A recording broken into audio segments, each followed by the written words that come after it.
L'expérience que j'en ai, elle est très positive. J'apprends réellement tous les jours au contact de l'éco-conseiller.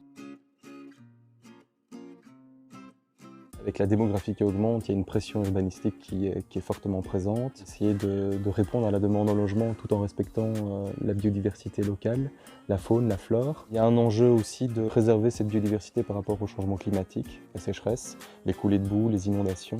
On a une commune qui est en perpétuelle évolution par rapport à la population qui change, par rapport aux données climatiques et environnementales aussi qui évoluent en permanence. C'est ces grands espaces dégagés qui sont très beaux à voir mais qui ont très peu d'intérêt pour la biodiversité, pour la faune et la flore. Et donc l'idée c'est de les renforcer ou de recréer du maillage écologique. On a pour ambition de planter plus de 1000 arbres chaque année, 1000 arbres aux tiges ou des plants.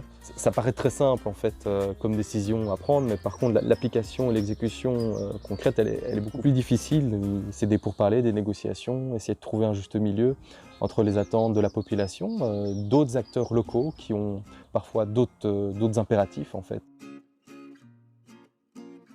C'est transversal à l'environnement, la mobilité, la culture même, l'enseignement, les travaux, l'urbanisme. À l'inverse d'autres métiers dans les pouvoirs publics qui sont très cloisonnés.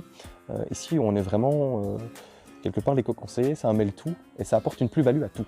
L'idée, c'est de trouver des solutions qui sont résilientes, qui sont positives en tous les cas pour notre cadre à tous.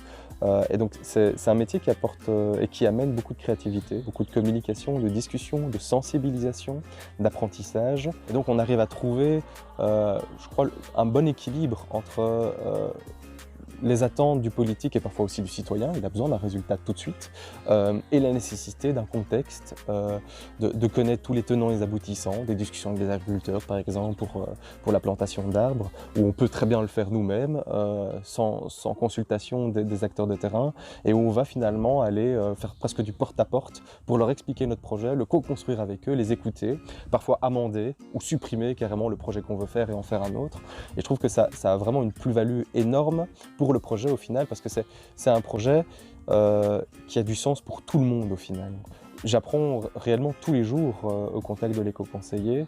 J'apprends à lire finalement la difficulté et le défi qu'on a quotidiennement dans cette politique environnementale de développement durable, et pour m'aiguiller, m'épauler, me conseiller, de manière à ce que qu'on puisse prendre la meilleure décision possible, quoi. C'est un plus indéniable, ça c'est une évidence.